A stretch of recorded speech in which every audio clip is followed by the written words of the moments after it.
Welcome to the Slop Temple. We pray this video helps.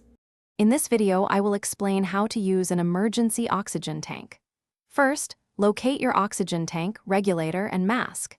It's crucial to check the tank's pressure gauge. It should read at least 500 psi, indicating a sufficient supply. Next, carefully attach the regulator to the tank valve. Make sure it's securely fastened to prevent any leaks, ensuring the system is ready for safe operation.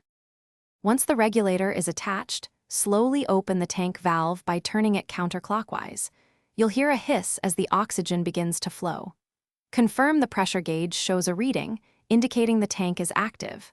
Now, adjust the flow rate knob to the specific setting recommended, usually between 2 and 15 liters per minute, depending on the patient's needs. This ensures the correct amount of oxygen is delivered. With the flow rate set, connect the oxygen mask or nasal cannula to the regulator's outlet. Gently place the mask over the patient's nose and mouth, ensuring it covers both areas completely. Use the elastic strap to secure the mask around their head, making sure it's snug but not uncomfortably tight. A proper fit is essential to maximize oxygen delivery and prevent any unnecessary leakage. Throughout the oxygen administration, it's vital to continuously monitor the patient's condition, observing their breathing and overall response. When oxygen is no longer needed, first close the tank valve by turning it clockwise until it's completely shut.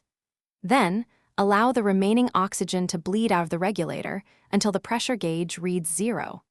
Finally, you can safely disconnect the mask and regulator. Thanks for watching. Consider subscribing if we helped you.